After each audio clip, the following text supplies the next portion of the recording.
저는 이 본문의 말씀을 가지고 신앙을 계승하는 나의 가정이란 제목으로 은혜를 좀 나누고자 합니다. 오늘은 어버이 주일입니다. 어버이 주일이기 때문에 또 평소에도 우리 교회는 많은 어르신들이 예배에 나와 이렇게 하나님 앞에 영광을 올립니다. 이 자리에도 지금 많은 어르신들이 와 계시는데요. 어르신들, 믿음을 가지고 있는, 신앙을 가지고 있는 어른들의 그 기도 제목, 소원이 무엇일까요? 여러 가지가 있겠지만 여러분들은 무엇이라고 생각을 하십니까? 믿음을 가지고 있는 어른들의 기도 제목은 무엇이 있을까요? 바로 자신의 자녀들이 예수를 잘 믿는 것입니다. 그리고 손주들도 기왕이면 예수를 잘 믿는 것이겠죠. 아브라함의 하나님, 이삭의 하나님, 야곱의 하나님이 곧 나의 하나님이요, 나의 자녀들 때의 하나님이요, 내 손주들 때의 하나님이 되기를 원할 거예요. 그러나 이러한 믿음의 계승은요, 결코 쉽지 않습니다. 제가 말씀드리는 믿음의 계승은 단순히 교회에 출석하고 봉사하는 정도가 아니에요. 바로 무엇이냐면 주의 제자로 살아가는 것입니다. 모태신앙으로 태어나게 되면요, 어릴 적부터 자연스럽게 교회에 출석하게 되고 출입하게 됩니다. 교회 문화에 익숙하게 돼요. 물론 중고등학교 때나 아니면 대학 시절에 이렇게 교회를 떠나는 분들도 있겠지만 대부분의 분들은요, 그 어릴 적에 받았던 그 신앙의 유산을 잘 지킵니다. 그러니까 장년이 되어서도 교회를 출석하는 경우들이 많아요. 한마디로 교회 문화에 익숙해 있는 것이죠. 여러분, 그렇다면 이렇게 되면 자연스럽게 신앙의 계승을 이루는 것일까요? 여러분들은 그렇게 생각을 하십니까? 대부분의 믿음의 부모님들은요, 자녀들이 교회에 출석하게 되면 안도의 한숨을 쉽니다. 그리고 신앙에 대해서는요, 이제 열심히 하겠지, 그렇게 이야기를 하는 경우들이 많아요. 신앙에 대해서는 문제가 없다라고 이렇게 여기곤 하죠. 그러나 신앙의 계승은요, 그리 만만한 게 아닙니다. 지난주 우리는 사무엘의 어머니였던 이 한나의 자녀 신앙 교육에 대해서 살펴보게 되었는데요.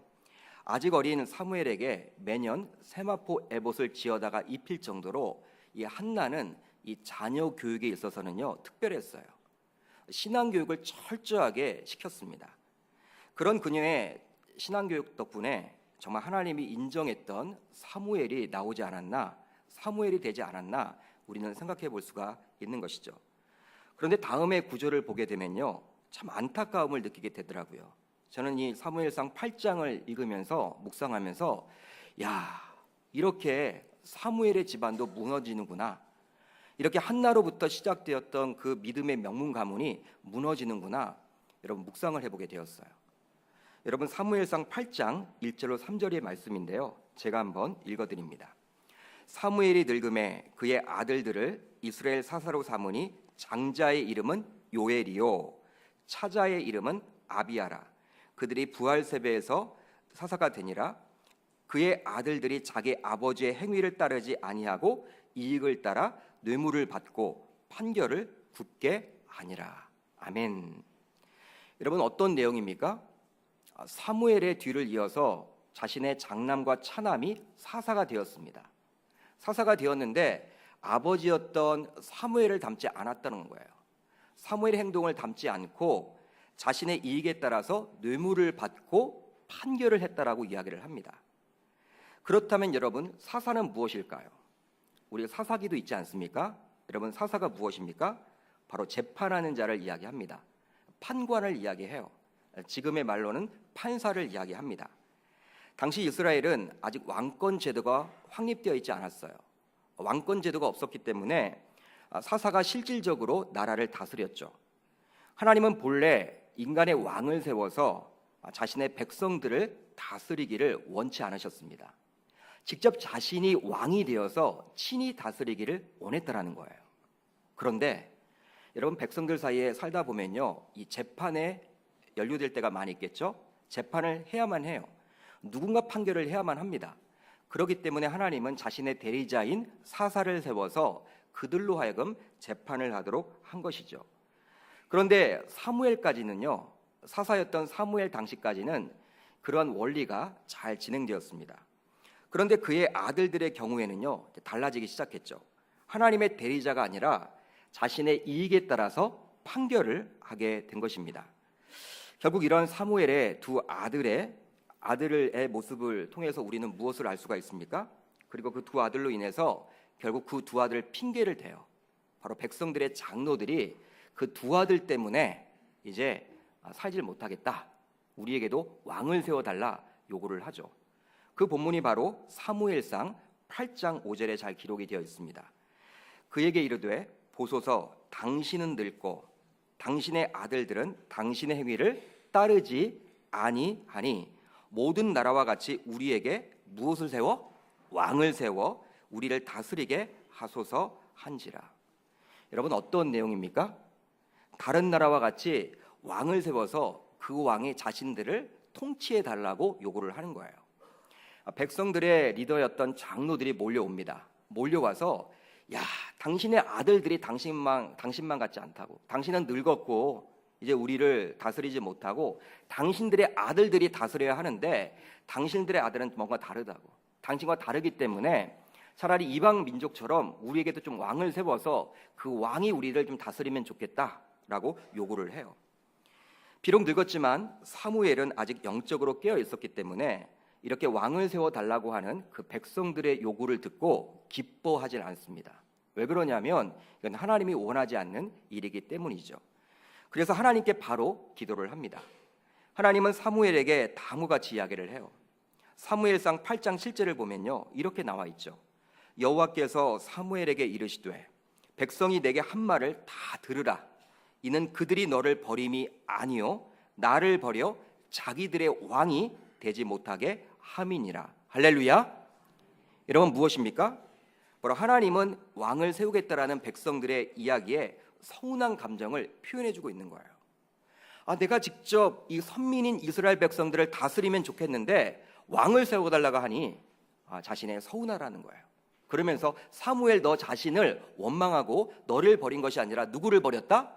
하나님인 나를 버렸다. 백성들이 그렇게 표현을 하고 있는 것입니다.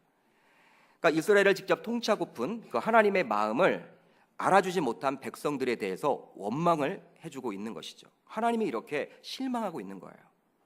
이제 이스라엘도 사사시대가 끝나고 왕권 시대로 접어들게 되었는데요. 하나님이 원했던 바는 아니었죠. 그렇지만 백성들이 그것을 요구하자 이제 하나님은 묵인하게 되는 것입니다. 그렇다면 여러분, 누가 이러한 제도 변화에 가장 큰 역할을 했을까요? 여러분, 누구라고 생각을 하십니까? 누구 때문에 이렇게 사사 제도에서 왕권 제도로 변화가 되게 되었을까요? 여러분, 누구라고 생각을 하십니까? 바로 사무엘의 두 아들이었던 유엘과 아비야였습니다. 사무엘과 같이 달리 악행을 저질렀기 때문에 그런 일이 벌어진 것이죠. 저는 이 사무엘상 8장을 묵상하면서요, 야, 믿음의 가문도 이렇게 무너질 수가 있겠구나. 여러분, 한나가 누구입니까? 저번 주 우리가 살펴봤듯이 이 세마포 에봇을 여러분 매년 이렇게 지어서 입힐 정도로 젖을 뗀 다음에 바로 성전에 보낼 정도로 철저하게 신앙교육을 시켰던 그의 가문인데 사무엘은요, 이 아들 때 무너지게 되었다라는 거예요. 이제 더 이상 성경을 보게 되면요, 사무엘의 두 아들인 요엘과 아비야에 대해서는요 나와 있지 않아요. 사무엘 다음에는 누구에 대한 기록이 나와 있습니까? 사울 왕에 대한 기록이 나와 있고 그 다음에는 다윗 왕에 대한 기록이 나와 있죠. 대대로 사무엘이 이제 그 신앙교육을 제대로 하지 못했기 때문에 그런 일이 벌어지지 않았나 생각해 볼 수 있는 여지가 있는 거예요. 한나로 시작된 믿음의 가문이 사무엘 때에서 피크를 쳤다가 그의 아들 때에서 무너져 내리고 있는 모습을 사무엘상 8장은 이야기를 해주고 있습니다. 성도 여러분, 그렇다면 우리는 어떻게 신앙의 가정을 이룰 수가 있을까요? 여러분들도 신앙의 가정을 이루기를 원하십니까? 아멘이시죠? 저도 마찬가지거든요. 여러분, 이 설교를 들어보시면요, 이제 찔림이 될 수도 있고, 목사님 설교가 오늘 왜 이전과는 달리 좀 강하다, 이런 표현이 여러분 들 수도 있어요.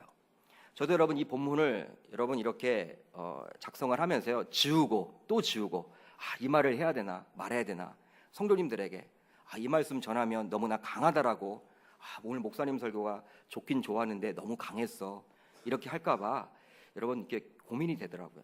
근데 기도하는 가운데 담대하게 선포를 하도록 하겠습니다. 저도 여러분들 부족해요. 자녀 이야기를 여러분 어떻게 하겠습니까? 목회자이기 때문에 이제 하긴 하지만 저도 여러분 완벽한 사람은 아니에요. 저도 지금 자녀들이 셋이나 있는데 이 아이들이 장차 어떻게 될런지 저도 모르기 때문에 그냥 하나님의 말씀에 근거해서 한번 선포하는 시간 갖기를 원합니다. 여러분, 우리가 어떻게 하면 신앙의 그러한 계승을 이룰 수가 있을까? 오늘 본문을 보게 되면요, 엘리의 가정의 모습이 나오는데 그 가정의 모습을 통해서 한번 알아보기를 원하고, 엘리도 역시 사무엘과 마찬가지로 자신의 아들 때에 무너져 내립니다. 자신까지는 신앙생활을 잘 했는데 자신의 아들 때에서 무너져 내려요. 그 신앙이 지속이 못 돼요. 여러분, 그렇다면 우리가 엘리의 가정 이 반면교사로 삼는다면, 그것만 하지 않는다면 우리는 역으로 신앙의 계승을 이루게 되리라 저는 확신을 합니다. 저와 여러분들 이 엘리의 가정을 반면교사로 삼으셔서 저와 여러분들 모두 신앙의 계승을 이루시기를 주의 이름으로 축복합니다. 먼저 엘리의 두 아들은 하나님에 대한 체험적인 신앙을 갖지 못했다. 엘리의 두 아들은 하나님에 대해 체험적인 신앙을 갖지 못했습니다. 오늘 본문 12절을 우리 같이 읽어보도록 합니다. 12절입니다. 시작. 엘리의 아들들은 행실이 나빠 여호와를 알지 못하더라. 아멘. 여러분, 엘리의 두 아들의 이름이 무엇이었습니까? 홈니와 비느하스였습니다. 그들은 아버지 엘리의 뒤를 이어서 제사장들이었어요. 13절의 시작은 어떻게 시작을 하고 있습니까? 바로 그 제사장들이라고 시작을 하고 있죠.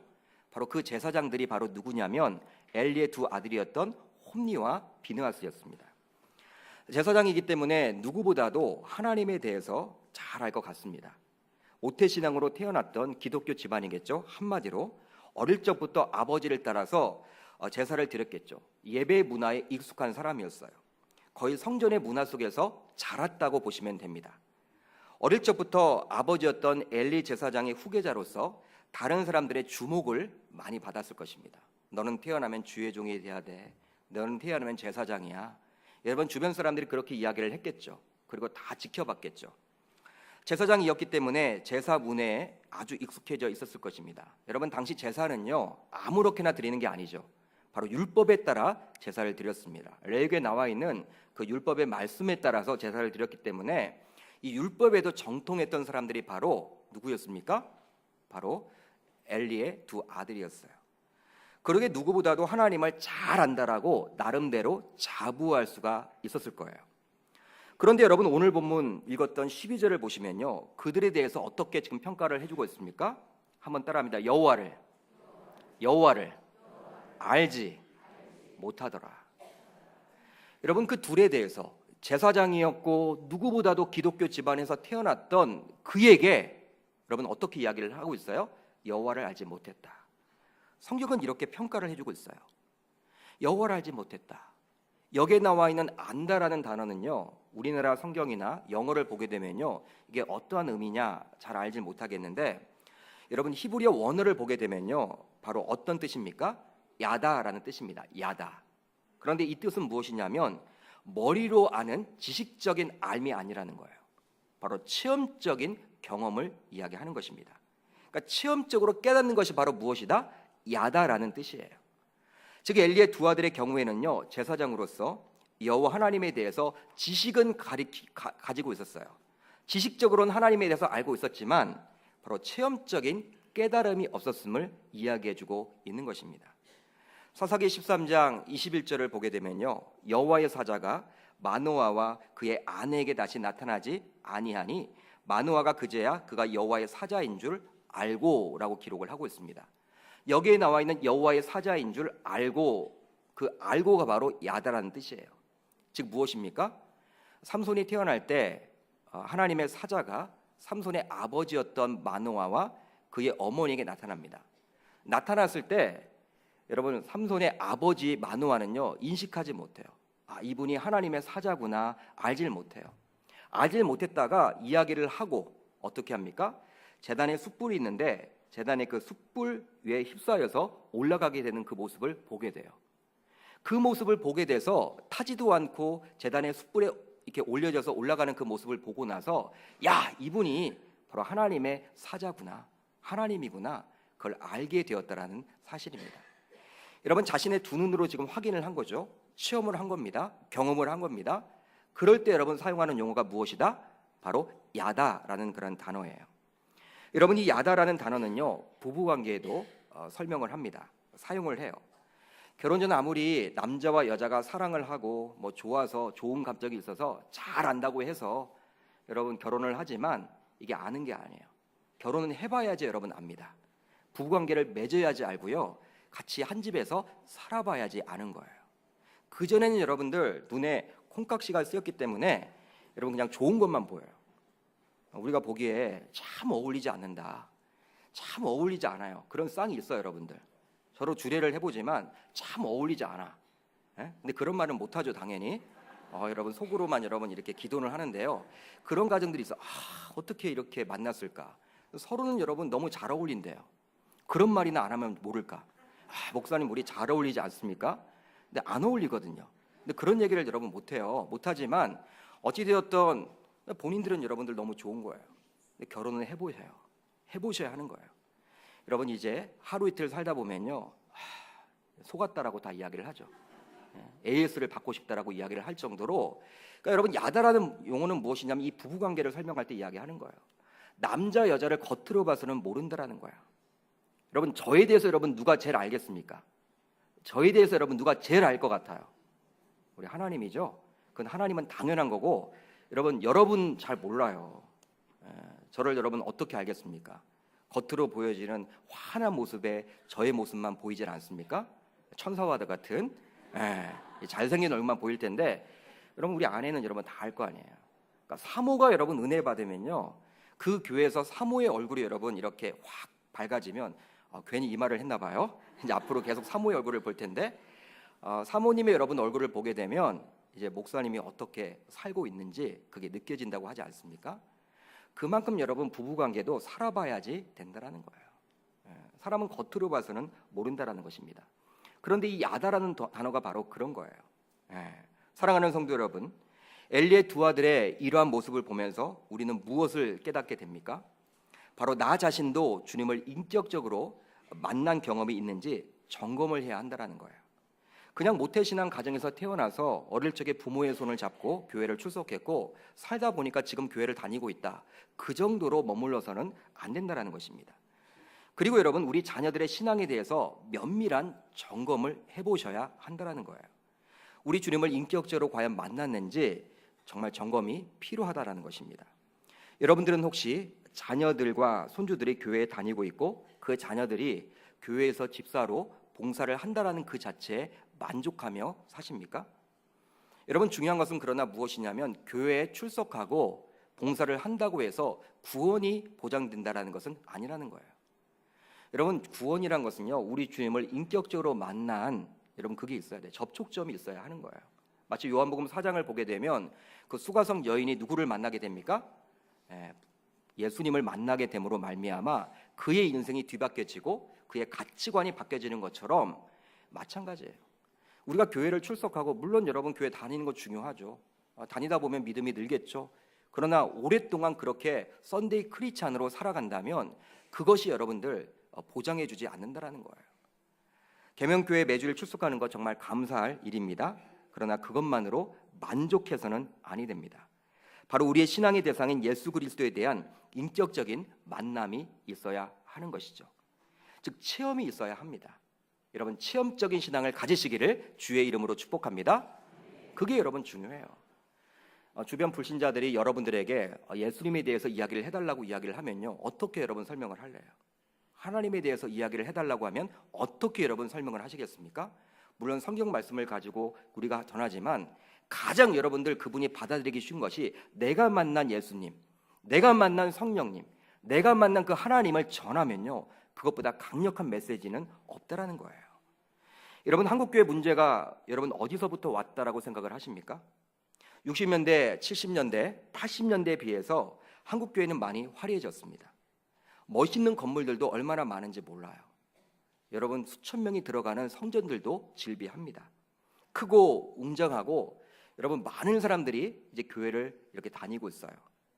또 여러분 기독교인들 가운데 이렇게 유명 인사들이 많이 다니는 종교가 되었습니다. 예전에는 이 기독교 하면요, 교회 다니는 것은요 가난하고 또 사회적인 그런 약자들만 주로 다녔는데 지금은 어떻습니까? 고위공직자들도 다니고 있고요, 뭐 여러분 재벌들, CEO들, 학자들, 의료인, 법조인, 고소득 전문가들이 많이 다니고 있어요. 그렇게 되므로 예전에 비해서 교회는 성장하고 부흥되었지만 더 이상 우리 주님을 인격적으로 만난 것에 관심을 교회가 기울이지 않게 되었다라는 거예요. 목회자들도 과연 이분이 우리 주님을 인격적으로 만났는지 그 점검을 하지 않습니다. 마찬가지예요. 그냥 주일날 나오는 것으로 만족해 버리는 경우죠. 그런데 이것으로 인해서 한국 교회는요 병들기 시작해요. 세상에서 빛과 소금으로 살아야 함에도 불구하고 주님을 인격적으로 만나지 못함으로 말미암아 신자로서 변화된 삶을 살아가지 못하는 것이죠. 그렇게 저는 한국 교회의 문제는요 바로 신자들이 주님을 인격적으로 만나지 못한 것에서 기인했다라고 봅니다.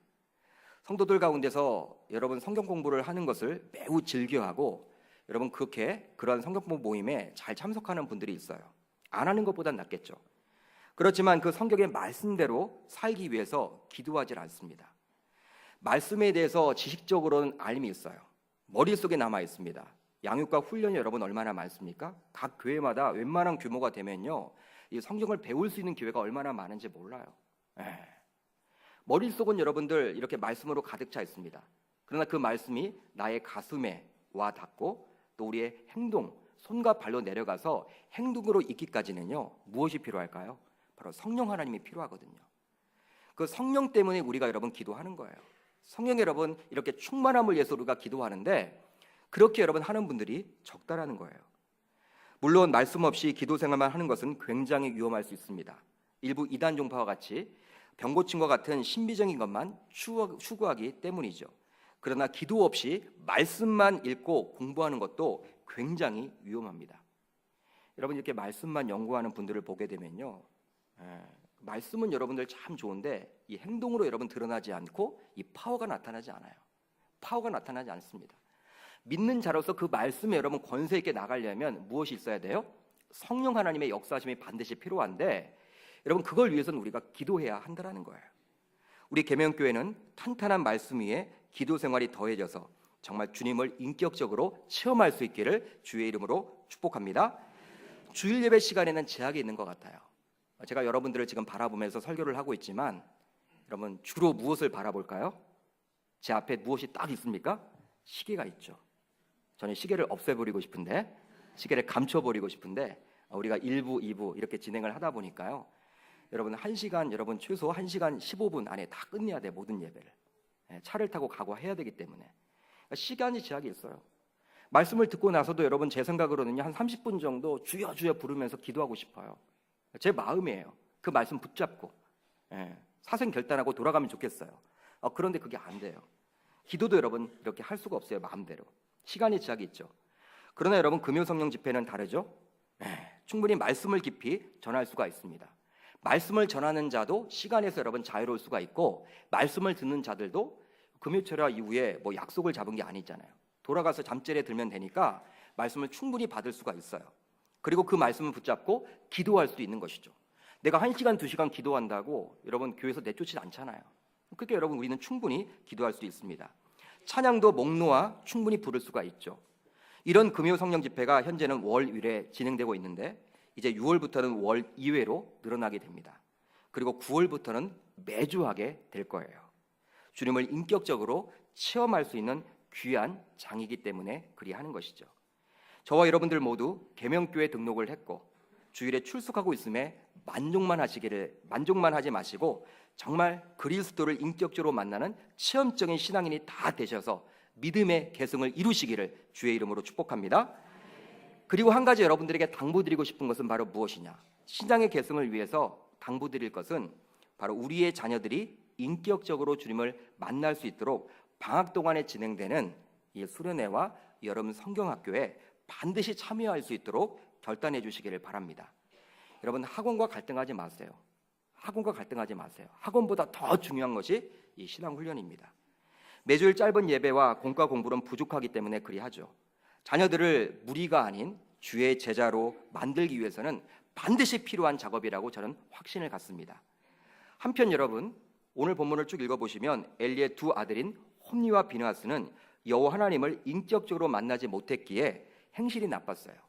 우리는 지금 개역 개정 성경 행실이 나빴다라고 읽고 있지만 예전의 성경, 바뀌기 전의 성경인 개역 한글을 보게 되면요, 불량자다 이렇게 기록을 하고 있습니다. 여러분, 불량자는 무엇입니까? 깡패라는 거예요. 아주 여러분 리얼하게 기록을 하고 있습니다. 깡패래요, 그들 보고. 그러니까 제사장들 보고 깡패라고 이야기를 합니다. 그들이 어떠한 행실을 했는지는 13절로 14절을 보면 우선 알 수가 있는데요, 제사를 드리고 난 후에 사환을 지켜서 쇠살 갈고리로 고기를 삶는 솥이나 가마에 집어넣고 걸리는 것은 무조건 자신이 취하게 됩니다. 여러분, 이제 그 당시 레위기 율법을 보게 되면요, 말씀을 보게 되면요, 이 제사의 종류가 다양했어요. 제사의 종류도 다양했고 그 제사마다 그 제사장들이 취할 수 있는 고기 종류가 다 달랐습니다. 그런데 오늘 본문을 보시면요, 쇠살 갈고리로 여러분들 집어넣어 가지고 잡히면 다 자신의 것이야. 구분을 하지 않습니다. 율법에 나와 있는 그 말씀을 어긴 거예요. 그런데 여러분, 15절로 16절을 보십시오. 15절로 16절을 보시면요, 그들은 여기에 한술 더 떠서 여호와께 제사를 드리기도 전에 날고기로 사람들에게서 강탈합니다. 생고기를 먹겠다라는 이유 때문에 제사를 드리기 전에 강탈을 해버려요. 여러분, 제사를 방해하고 있죠? 지금 백성들이 제사를 드리러 왔는데, 제사장들에게 드리러 왔는데 하나님 앞에 번제로 태워 드려야 하는데 제사를 드리도록 막는 악한 짓을 지금 저지르고 있는 것입니다. 처음엔 제사를 드리고 난 후에 그 제물에 관심이 있었다면 후에는 어떠합니까? 제사를 드리기 전에 자신들이 먼저 취하게 되는 것이죠. 한마디로 자신들이 누구라는 거예요? 하나님이란 거예요. 그러니까 자신들이 하나님보다 우선이었습니다. 하나님께 바쳐질 제물을 제사 전에 취했다는 것은요, 이미 자신들이 하나님임을 드러내고 있는 거예요. 그뿐만이 아닙니다. 여러분, 22절을 보시면요, 더욱더 어처구니 없는 악행이 저질러지고 있어요. 바로 무엇입니까? 회막문에서 수종드는 여인들과 무엇을 하게 돼요? 동침을 하게 돼요. 여인들과 동침을 하게 돼요. 회막문에서 수종드는 여인들과.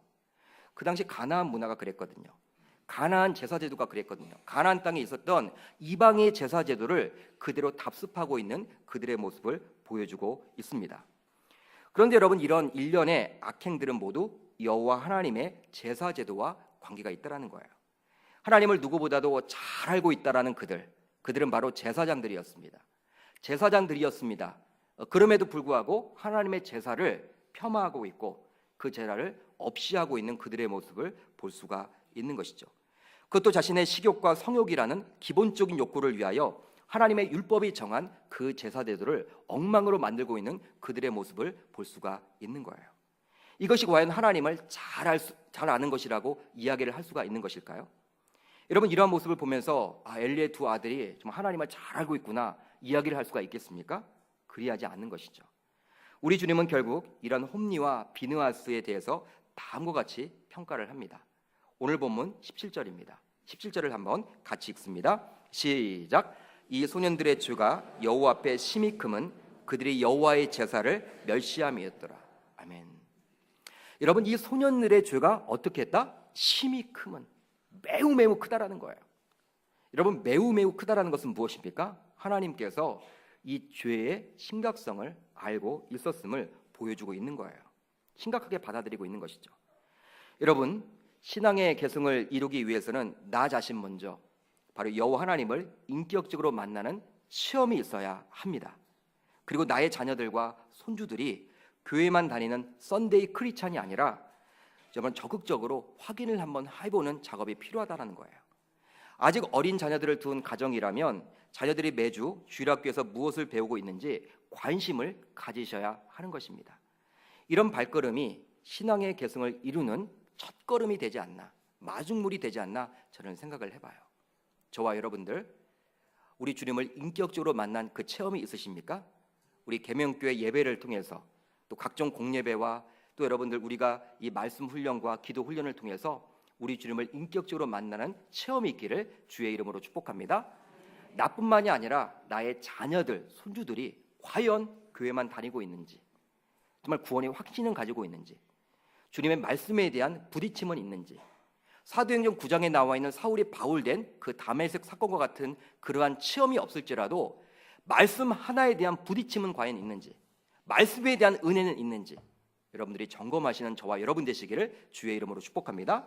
그것만이 바로 신앙의 계승을 이룰 수 있다라는 거예요. 여러분, 교회를 오래 다니고 몇 대째 믿고 그것이 중요한 것이 아니라 제대로 믿어야 하는 것입니다. 여호와 하나님을 알고 나아가는 저와 여러분 되시기를 주의 이름으로 축복합니다. 다음으로 엘리는요, 정에 이끌려 두 아들을 제대로 신앙교육하지 못합니다. 엘리는 정에 이끌려 두 아들을 제대로 신앙교육하지 못한다. 오늘 보면 24절을 같이 읽어봅니다. 시작. 내 아들들아, 그리하지 말라. 내게 들리는 소문이 좋지 아니하니라. 너희가 여호와의 백성으로 범죄하게 하는도다. 아멘. 아버지 엘리는요, 두 아들이 온 이스라엘에게 행한 모든 일 무엇일까요? 바로 제사 제도를 없이 한 것, 고기를 여러 번 착취한 것들, 그리고 그것뿐만 아니라 회막문에서 수종드는 여인들과 동침했음을 듣게 되었습니다. 남들에 의해서 여러분 듣게 되었죠.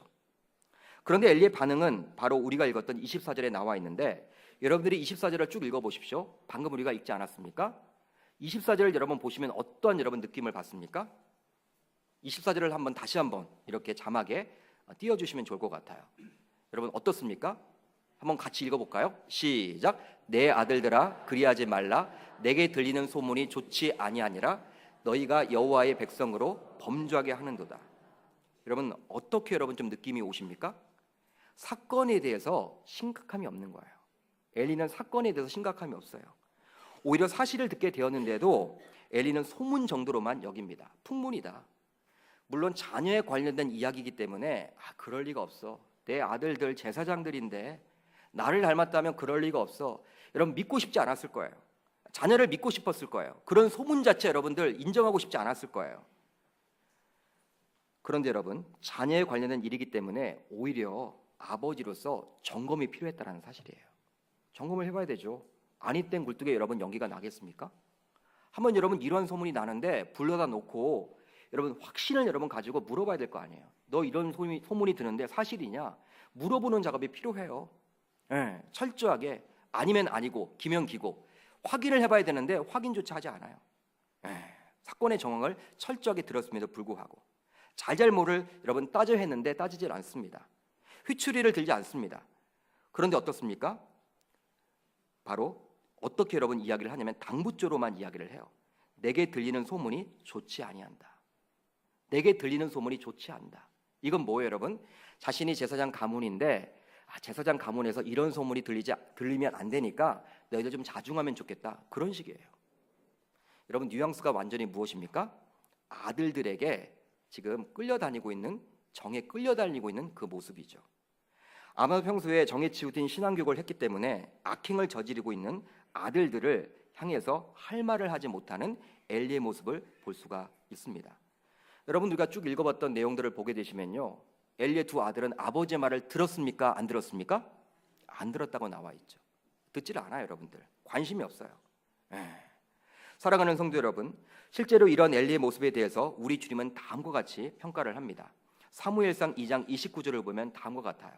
너희는 어찌하여 내가 내 처소에서 명령한 내 재물과 예물을 밟으며 내 아들들을 나보다 더 중히 여겨 내 백성 이스라엘이 드리는 가장 좋은 것으로 너희들을 살찌게 하느냐. 바로 엘리를 질책하고 있는데 그 두 아들의 신앙교육을 잘못한 그 엘리를 질책합니다. 그런데 여러분 어떻다라는 거예요? 바로 무엇이라고 이야기를 합니까?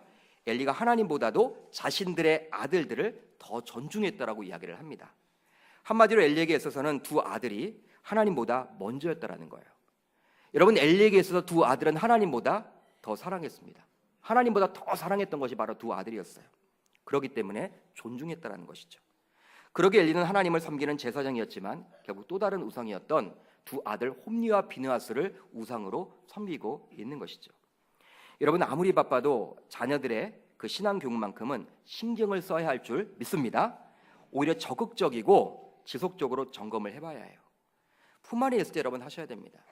성도들 가운데서는요, 지금 우리 아들 딸이 고3이기 때문에 고2이기 때문에 이 아들 공부가 중요하고 나중에 대학 가면 목사님 걱정하지 마시라고, 대학 가면 갈 거예요 교회에. 저는 여러분 그렇게 한 가정들 간 경우를 보질 못했어요. 진짜로 그래요. 고3 때 여러분 교회를 안 나가고 신앙생활을 안 하는데 대학 가서 간다? 착각입니다. 착각입니다. 대학 때는 여러분 성인이에요. 이미 성인이기 때문에 성인들인 자녀들에게 신앙교육을 강제로 시킬 수가 없어요. 불가능합니다. 그때부터는 권면조로 이야기를 해야 되고 또 어떻게 해야 됩니까? 부탁조로 이야기를 해야 되고 기도할 따름이에요.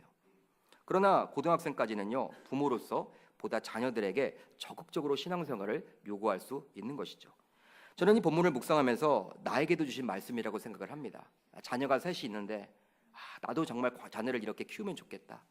엘리처럼 키우면 안 되는데, 사무엘처럼 키우면 안 되는데, 그러면 이게 믿음의 계승이 끊어지는 건데, 여러분 참 저에게 부담감이 있었어요. 여러분 저에게만 주신 말씀이 아니라 우리 사랑하는 성도님에게도 주신 말씀이라고 생각을 합니다. 신자들 가운데서도 자녀들의 학교교육은 타율로 하고 신앙교육은 자율에 맡기는 경우가 있더라고요. 학교 교육은 타율로 해요. 그래서 특별히 학원에 가기 싫다고 하는 아이들 굳이 막 학원에 보내고, 적성에도 안 맞는데 너는 영어, 수학은 무조건 100점을 맞아야 된다. 아이들은 관심이 없는데 여러분 이렇게 막 학원에만 여러분 보내시는 분들이 있고, 자녀들은 그냥 신앙 교육은 자율에 맡기는 경우가 있어요. 어차피 믿게 될 텐데 나중에 자신이 생각해보고 교회 다니면 되는 거지, 신앙 그러니까 여러분 그게 맡기는 경우들이 있더라고요. 여러분 이렇게 하면요 나중에 10중 8구 후회하게 됩니다. 저는 많이 지켜봤어요. 그렇다면 성경적인 원리는 무엇일까요? 바로 자녀들 학교 교육은 자율입니다. 학교 교육이 여러분 자율이에요. 지금 거꾸로 하고 있다는 거예요. 학교 교육은 자율이고요, 신앙 교육은 타율이 되셔야 합니다.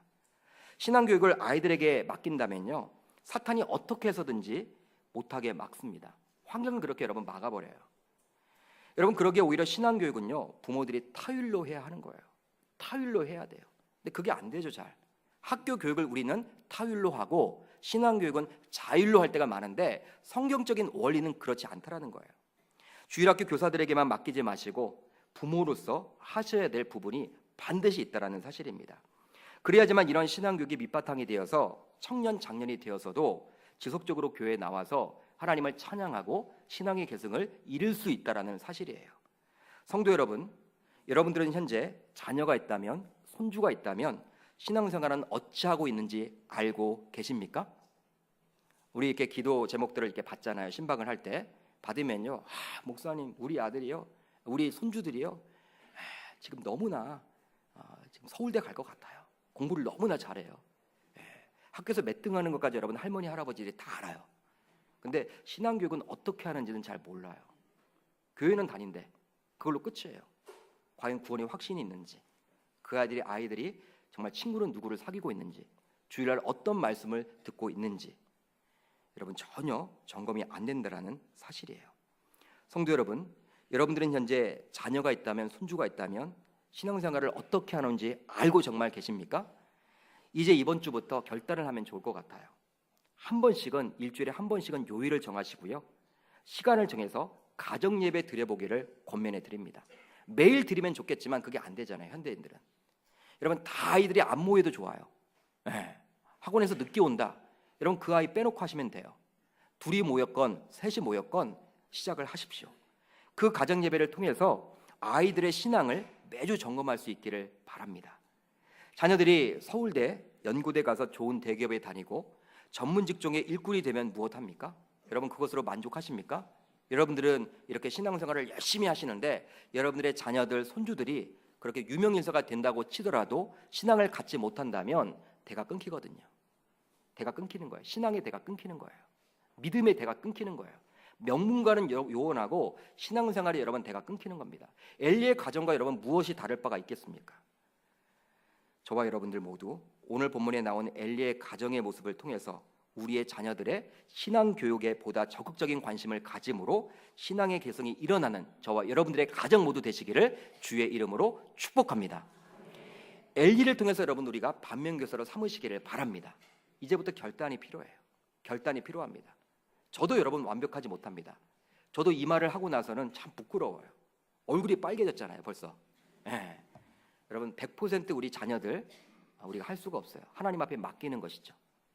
여러분 믿음의 명문가가 정말 중요한데요, 3대째 4대째 믿는 것, 그것으로 만족하지 마시고 나의 자녀들과 손주들이 정말 인격적인 주님의 만남이 있는지, 오늘 밤 죽어도 정말 천국에 간다라는 확신 속에서 매일매일 신앙생활을 하고 있는지 점검해 보시기를 바라고, 여러분 자녀 교육을 해나갈 때, 손주 교육을 해나갈 때 그냥 오냐 정에 이끌려서 하지 마시고, 저번 주 우리가 살펴봤던 한나와 같이 젖을 뗀 다음에 바로 하나님을 먼저 선택하잖아요. 그럼 멋진 여러분들이 종들이 된다면 과오를 우리가 범하지 않을까 생각을 해봅니다. 우리 계명교 온 성도님들이 이 말씀을 내 마로 붙드셔서 승리하시는 한 주 되시기를 주의 이름으로 축복합니다.